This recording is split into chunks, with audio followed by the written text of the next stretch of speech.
So I want to chief another question.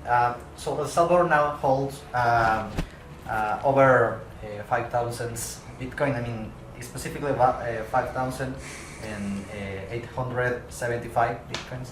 And it's a reserves. It's up. So by the time this airs, it might be up another one or two. So one every day. Yeah, one every day. Yeah. So right now, I mean, yeah. You're right. This is will change when this interview will post. But can you elaborate more on how this benefits the Salvadoran people? Because a lot of people are saying what this benefit me directly, and why it's so crucial for the government, the state, to hold Bitcoin. Well, I'll briefly say something, and I'm sure Max has something more profound to say. But just look at the Bitcoin office, how we post that chart. It's paso a paso. Right. It's like do that journey in Bitcoin. If you've never noticed, they start off with crypto, and they have a whole bunch of bags of all these coins, and it takes a lot of losing, getting wrecked, as they say, losing everything. Yeah, nobody talks to those monks in Boot 10. They dine alone in the altcoin section of the dining room. So somebody obviously had advised them to diversify into these others. And of course, if you look at a diversification portfolio for a country, right, the number 2 is Ethereum, and that's down, as I said, 46% in the last 2 years alone. So that's not a great diversification, right? That's a worsification. We also seen that when the Bitcoin ETF was up, a lot of companies and big companies, just banks like JP Morgan are buying Bitcoin. Yeah. And also when the Ethereum ETF comes to the market, ETF fails. Yeah. It fails. Well, I said that. I predicted it, and I said it on Twitter. It's out there. You can, or x.com, and you can look, because we're in the space and we knew exactly what the case is. The thing about Bitcoin versus all the others is that Bitcoin is truth. It's telling you the truth. You just look at the market cap and you look at the flow, and it's telling you the truth. All the other coins, we don't know how many ETH tokens there are out there. We don't know how many pre-mine exactly to a T, like how many tokens they own. Like the founders of Ethereum, they owned at the beginning something like 70% of all the tokens, right? They owned it. Yeah. So you don't know. It's not telling you the truth of how much actual demand there is for the token, but you could see that. The thing I did was I went to Google, and you look at Google Trends and do Bitcoin versus Ethereum, and you see a huge gap, and it's been a huge gap for a long time. I.e., there is no interest in Ethereum, the number 2, in the real world. But if you do Bitcoin versus Ethereum, Solana, Cardano, all the others, then you really see just how much the gap is, because Ethereum is equal to those coins, and I'm sure most of the people in the audience have probably never even heard of Cardano or Solana or all those other ones. But that's where Ethereum is, way down there, and you can see it in the Google Trends, there's only one that has that mind share. That's what I was saying at the top of this interview, that is why El Salvador will keep winning it, and it will become great, just as President Bukele envisions, because of that mind share, because people all around the world know our story, and they know the story of Bitcoin. The Wall Street banks that sell those ETFs, they have no problem telling the story. What is the story? Why do you, the investor, want to buy this token, this ETF that we're selling, the Bitcoin? They struggle to tell the story of what is Ethereum and why own it. Well, El Salvador, like that, we don't have a problem. Our story is known now around the world, and you see that people are inspired by our story. People are inspired by Bitcoin. Nobody's inspired by any of those other tokens. They see the guy, there's a guy there, right? And he's not inspirational. It's like Vitalik. It's like Charles Hoskinson. It's like, some guy or a group of Silicon Valley investors in the case of Solana.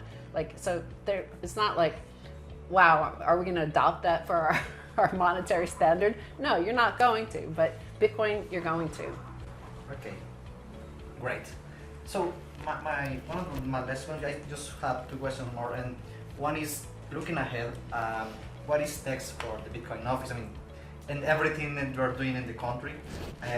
Are there any upcoming initiatives or projects you can share with us? Well, we're going to be focusing on the Bitcoin banks. That's, I think, really important to the to get to that greatness, right? To like leapfrog into that, adding Singapore to our mix of like Florence 2.0 or Rome 2.0 or Singapore 2.0, right? We need capital markets. Like without capital, you can't have capital markets and you can't have a great economy. Like you could just be ordinary or just like get by like most countries do. But we're going to be like, you know, we had the choice at the beginning, you go crypto and we would have competed with Macau or Vegas. We could have like been like that, right? Where you have some oligarchs, they do well. In Las Vegas, you have Steve Wynn, you have Sheldon Adelson, they're billionaires, they do well because the house always wins, right? That's what crypto is, the house always wins. Vitalik always wins. Like you buy Ethereum, he wins, right? You, maybe not so much as it's going down 46%. But with gold, you compete, with Bitcoin, you compete with like what gold did to Switzerland, which that was the foundation for capital markets in Switzerland. And New York had the US Treasury. So you had two great financial centers and capital markets. And in order to build a country, in order to build a culture, you need capital markets. So you can't build that. Vegas doesn't have a culture, right? There's no, it's just gambling, right? But Switzerland, we could become of Bitcoin. So we'll be doing that. And the one thing we always focus on is this. And this is the Steve Jobs quote that I say is the purpose of the Bitcoin office. So as we go forward, this is always how we think, is that we're the keepers of the vision. So someone needs to be the keeper and reiterator of the vision. So when he first started Apple, when they were in a garage in Silicon Valley, and where he wanted to go was to be what Apple is, great, right? And that's where El Salvador is going, somewhere great. Well, someone needs to be the keeper of that vision because there's a ton of work to do. And this is all proof of work. It's not easy to build a country. Rome wasn't built in a day, nor will the new El Salvador be built in a day. But you need to keep on inspiring people. Like, because when you have to walk 1,000 miles and have only taken a few steps, like 3 years ago, we had only taken a few steps, it really feels like a long way. And everybody might get like, oh, I can't do it. I'd just rather go to Vegas and blow everything, right? I don't want to build anything. It really helps if there's someone saying we are just one step closer and the goal is not a mirage. And that's part of what that our strategic reserves is showing. It's not a mirage. We're still adding, like every day there's another step, right? Like we're putting those brick steps up there, the Bitcoin steps. Well, everything gets priced, we head toward hyper-Bitcoinization.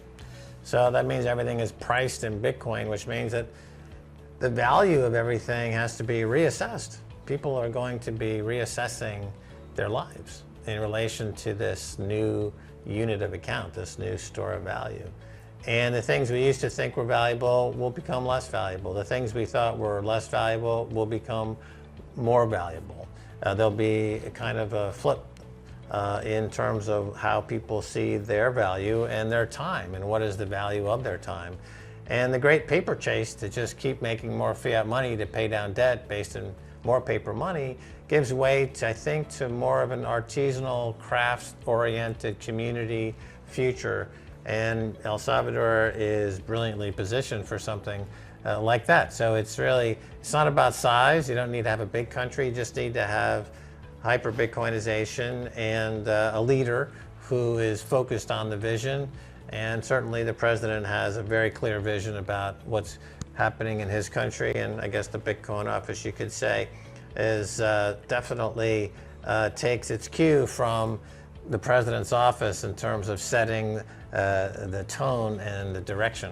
I think the Bitcoin office is going to be ever more important in the next 5 years because you could see the hints of that in the United States, where Bitcoin is a very important issue in the presidential debates going on, right? It's becoming a very important issue there. And I think it's, as Max pointed out, we're going to see hyper-Bitcoinization. We're going to see other countries adopting Bitcoin. And we're the Iron Bank of it. Like if you put it in a Game of Thrones, like we're like the first mover. And I think people will be coming to us because it's a lot of hard work, and nobody really understands that. I think they're going to need to adopt a lot of the policies that we did, the groundwork that we trailblazed, like our education projects. Like that was, as Bitcoiners say, low time preference. It took us a lot of effort. You were a student at Cuba Plus, you saw like it wasn't easy. It was hard, and it took a lot of passion, a lot of time, and a lot of energy, and a lot of money, and it took all of that to build it. And there's no glory in it. Like there's much more glory in bringing a billionaire investor, right? Everybody's like, whoa, I know that billionaire investor. But to put in the energy to train and teach is like, it takes 5-10 years to see the actual dramatic results that will happen. But they're going to have to do things like that. So they're going to need to come to the Bitcoin office and get advice. So I think it will be more important going forward. And we are expanding. We'll be hiring some more people to get ready for this, because it is a Bitcoin bull market coming up. We will see more activity. The president has pivoted to the economy. We've secured the country. We have peace. But now we're ready for the 10x of the economy in the next 5 years.